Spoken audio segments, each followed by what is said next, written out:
DMTV Info, votre chaîne d'information en temps réel. La politique, la santé, le sport, les faits de société, la musique, les rumeurs et bien plus encore. Vous découvrirez cela dans notre chaîne DMTV Info.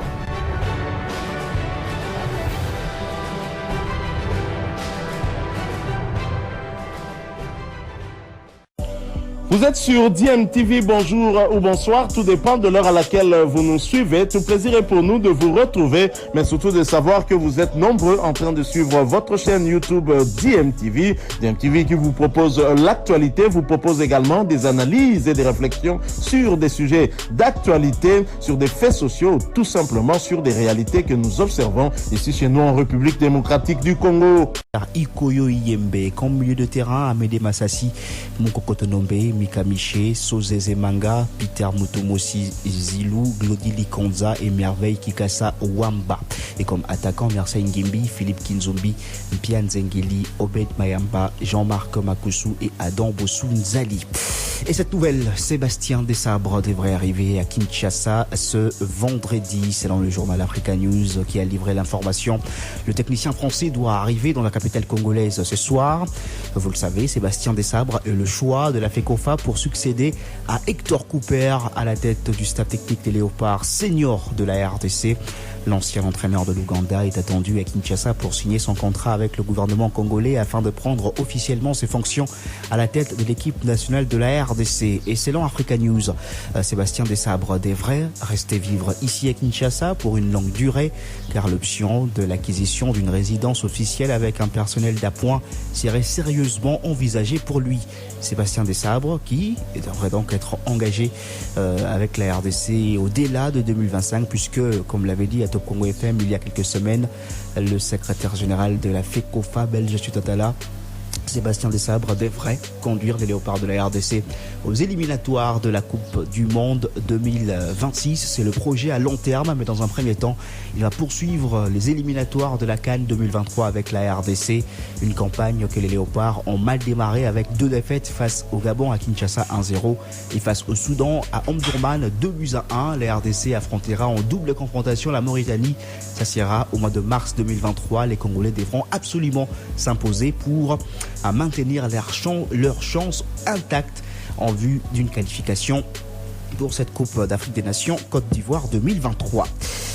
Éliminatoire de la CAN U23, la RDC croisera l'Éthiopie au premier tour. C'est les résultats du tirage au sort qui a eu lieu hier. Les 2 premières rencontres, donc les rencontres aller et retour, vont se jouer sur la fourchette du 19 au 27 septembre prochain. Et puis la FECOFA est à la recherche d'un nouvel équipementier pour ses équipes nationales, avec un appel d'offres qui a été lancé depuis le mercredi dernier. C'est donc pour trouver un équipementier officiel et partenaire de choix dans le but de déployer sa nouvelle stratégie ainsi que son ambition commerciale et de merchandising autour des Léopards Football de la République démocratique du Congo. Coach Otis, avec un effectif amoindri, vous avez quand même pu lancer les entraînements de Léopard à prime tel que souhaité. Oui, on a lancé les stages, la dernière phase de préparation du match contre le Tchad d'aujourd'hui. Il y a eu un groupe qui est arrivé hier, donc un groupe des 13. Nous réceptionnons ce soir le reste des groupes, afin que demain, là, je puisse vraiment rentrer dans une phase intensive. Ce qui compte, c'est qu'on avait prévu une préparation pour cette dernière phase. Le travail consiste simplement à évaluer tout d'abord le jeu sur les plans athlétiques, parce que là, on va jouer dans une semaine. Est-il qu'il faut que les joueurs soient les plus près possible. Mais le problème, c'est que le danger, ça fait depuis notre dernier match contre le Congo-Brazza, le club a repris les entraînements. Ils ont repris les entraînements, mais n'ont pas repris la compétition. Donc nous, dans une semaine, on est obligé de mettre nos joueurs dans une phase de pré-compétition, ainsi que ces garçons-là puissent avoir un ou deux matchs amicaux dans les jambes, on fait qu'on ne puisse pas subir le même problème qu'on a eu à Brazzaville par manque de rythme. Donc c'est à nous maintenant de voir comment est-ce qu'on peut aménager ces garçons-là, quel genre de travail pourront nous mettre en place en fait d'avoir une équipe homogène, que cette équipe puisse arriver à tenir intensivement les 90 minutes de jeu, à travailler à base de jeu de position, à travailler à base de position, de jeu qui consisterait à ce que l'équipe puisse avoir un rythme assez conséquent et surtout répondre aux questions que les Tchadiens vont nous poser. Et tant qu'on ne peut pas savoir exactement la valeur de cette équipe, nous on croit commencer tout d'abord par se concentrer à ce que nous on doit faire sur le terrain. Donc travaillons pour nous tout d'abord et puis le staff est là, on va répondre à certaines questions dont l'adversaire nous posera dans le jeu. Mais est-il qu'on veut faire en quelque sorte qu'on puisse avoir toute une panoplie des réponses à donner à cette équipe. Nous sommes à jour J-1 pour le démarrage de la 18e édition de la Coupe du Congo de la Fédération de volleyball du Congo FEVOCO. Le comité d'organisation de cette compétition a procédé hier jeudi au contrôle des terrains ciblés pour accueillir les matchs de cette compétition. Stéphane Kamango, président du comité d'organisation, s'est dit satisfait de la qualité des 3 terrains visités. Il reconnaît tout de même qu'il y a quelques travaux à faire. Je suis très bien impressionné parce que je venais de visiter les 3 terrains, les terrains de Manika, les terrains de la Poste et les terrains du Haut. Et je constate qu'il y a vraiment un bon terrain à Diour. Il n'y a que peut-être la peinture, mais sinon les terrains déjà très bons et sur base de l'appréciation de notre arbitre international qui a la maîtrise quant à ça, il dit en tout cas des terrains impeccables et même les dispositifs sécuritaires, on trouve que non. La finale peut se jouer ici, mais tout dépendra de l'évolution de l'événement. Et on a visité les terrains de Manika. Il y a quelque chose à faire là-bas. Et la Poste, c'est l'endroit le mieux indiqué pour jouer la finale, étant donné que c'est au cœur de Kolwezi. Mais les terrains là demandent beaucoup plus de réflexion. Et comme les autorités provinciales nous ont accordé la possibilité de faire la réflexion de tous ces terrains, on attend la réflexion, on va voir ce qu'on va faire et on va décider. Déjà le 20, c'est la réunion préliminaire le matin, la réunion technique le soir et le 21, les choses sérieuses commencent. Des propos recueillis par nos confrères de la direction des communications de la FEVOCO. Notons que cette compétition débute officiellement demain samedi avec la tenue de la réunion technique à Kolwezi. Les différentes délégations de clubs venant de différentes provinces sont attendues à partir de ce vendredi.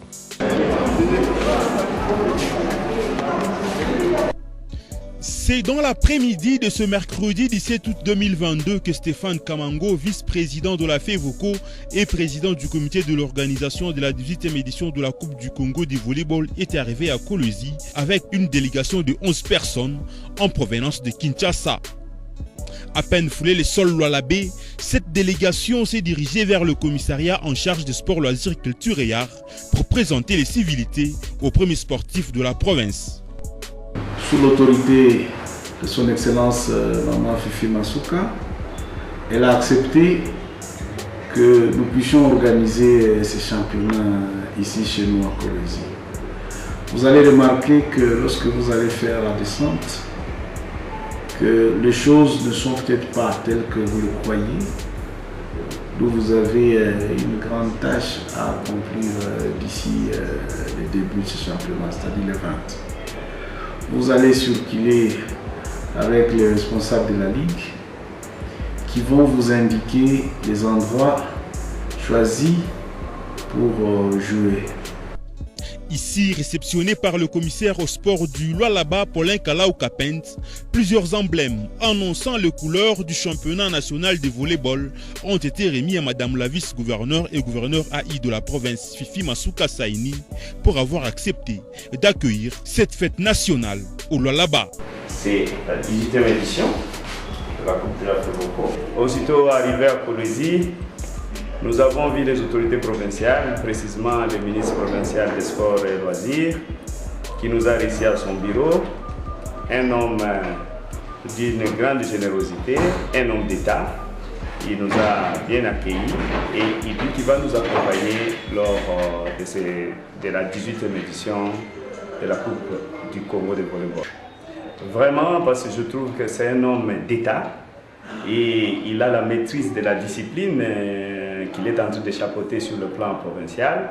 Surtout qu'il dit qu'il n'aime pas que certaines disciplines soient orphelines et pourtant les sports, il y a et les volets, il y a le basket, il y a le foot, il y a la natation. Alors, il préfère que l'on tienne compte de toutes ces disciplines. En tout cas, je les souhaite vraiment un fructueux mandat et surtout, je souhaite qu'un jour qu'il se retrouve sur le plan national. Rappelons tout de même que cette compétition ira du 20 au 31 août 2022.